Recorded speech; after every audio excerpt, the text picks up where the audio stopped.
Hey guys, welcome back. I am here today with the ZYYX Plus, and this printer was sent to me by ZYYX for review, which huge thank you to them. I really appreciate it. And this will be my final review and full thoughts on this printer. So if you guys are interested in hearing what I have to say, then keep watching. Now, last time we talked, I had a couple of minor issues setting it up, some of which was my own fault. But I did want to kind of touch upon any of the pluses and minuses that you might come across when using this printer.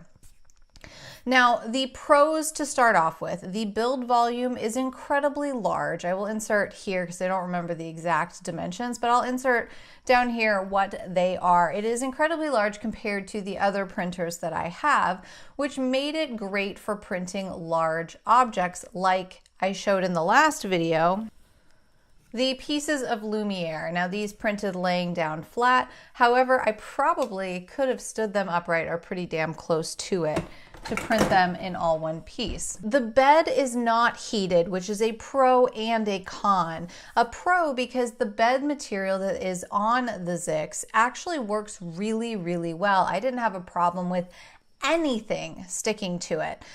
In fact, the ABS stuck almost too well to it, and the flexible material stuck almost as well as the ABS did. So both of those together turned out awesome on the build plate. I didn't have any issues. I didn't need a raft on anything that I was printing, which was surprising to me, especially for the fact that it did not have a heated bed. So that being said, the one downside to the bed is it was incredibly difficult to get some prints off. On the ones that had a larger surface area on the bed, those tended to be a lot more difficult to remove, whereas ones that, you know, were smaller, for example, this little keychain popped off with no problem, but this mouse here that I was working on took a little bit of prying to pop it off the build plate. So the build plate, pluses and minuses to it, but overall, I actually really, really liked it, and I wish that I could have it for some of my other printers, in particular the Trinus. I wish that type of a bed was available on the Trinus. So I didn't necessarily miss the fact that it had a heated build plate until later, and I will talk about that in just a moment. But in terms of printing, it printed incredibly well on just about every print that I did. Everything had super high accuracy, which I would expect nothing less from a printer of this quality. So last time we talked, I had to get a replacement bed from ZYYX because the bed got damaged due to the cord up here getting stuck, which was my own fault for not putting the black piece that's right here back in place. But once that was in place, I didn't have any problems. In terms of replacing the bed, once the bed was on, I ran a bed calibration, and that went really, really well. It was super easy to calibrate once that was done. I had absolutely no issues with bed adhesion. I had absolutely no issues with bed leveling. Anything like that all ran super, super smoothly. One of the things that the ZYYX is known for is being an enclosed printer that does have an exhaust system. Now, one thing that you do need to keep in mind if you're getting it for that reason is there are still holes in the printer. It is not a fully enclosed system. You do have some gaps in the top where the acrylic meets the metal, and also on the back there are some holes as well. Not to say that there's anything wrong with that, but don't be expecting it to be a fully enclosed printer because it's not. It's mostly enclosed. What else does this printer have? It also has a filament sensor, which I did have some minor issues with my filament sensor, but it turned out to be a super, super simple fix. So when you load your filament, you load it into the filament sensor, which is hooked into the printer itself, and basically it tells the printer if there's a jam, if you are out of filament, and it tells you if there's a tangle. And it does that by pulling on a little piece of tubing, and if the tubing pulls too far in one direction, you end up with the sensor going off. If the tubing is too long, you can have a problem, and if the tubing is too short, you can have a problem. My tubing ended up being too long, so I ended up just shortening it up with the suggestion from ZYYX when I contacted their support, and I hadn't had a problem after that. In terms of printing with flexibles, there's one thing that you have to do, and that is to switch out the spring. Now, switching out the spring is super, super simple. They provide you with a spring puller and the softer spring, and all you do is take the spring puller, connect it to your current spring, squeeze down, pull out the old spring, and then reverse with the new spring. It's super easy to do. It takes about 10 seconds, if that, and you end up being able to print with flexibles in a super quick time. You just have to remember to switch the spring back when you're done printing with flexibles.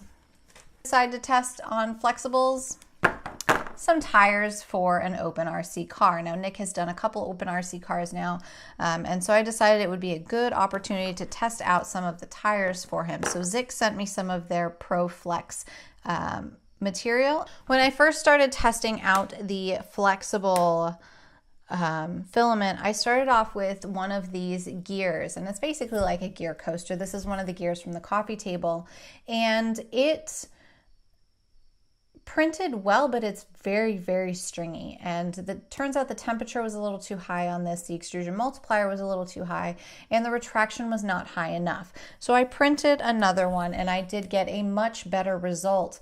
However, it still needed some adjustment. I tried one more time after adjusting a little bit more and came up with just some minor stringing. And what I did to avoid that going forward is change a setting in Simplify 3D where it retraces its own steps instead of crossing over different paths. It avoids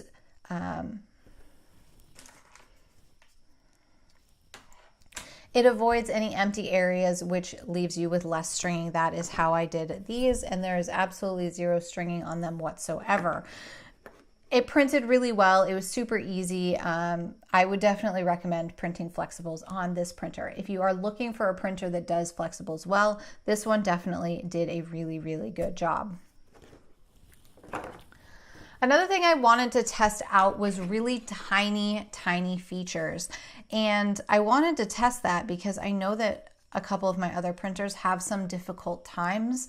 A lot of that has to do with bed adhesion, but some of it just has to do with how dialed in your printer is in the first place. And you can get your printers to do a whole lot, but I wanted to see how much I could get this printer to do basically out of the box. And so I printed this. These were my testers to see how well the printer could do on really detailed items. Now you're looking at this, you may not think there's a ton of detail, but there's two perimeters on this, which meant a ton of little tiny triangles and angles and really steep angles that cut back on themselves. And I have to say, I was shocked. I was watching this like a hawk for the first 20 minutes of the print to see how well it was doing. And there was no lifting, there was no separating, there was no issue. They were a little bit more difficult to remove from the bed, as I said earlier, but overall they printed insanely well. It was when I printed these though that I realized that there was additional settings that needed to be adjusted in Simplify 3D in the profile that was given.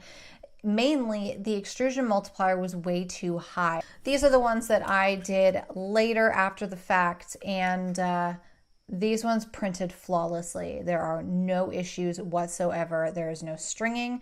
There is no nothing. These turned out absolutely amazing. I was shocked.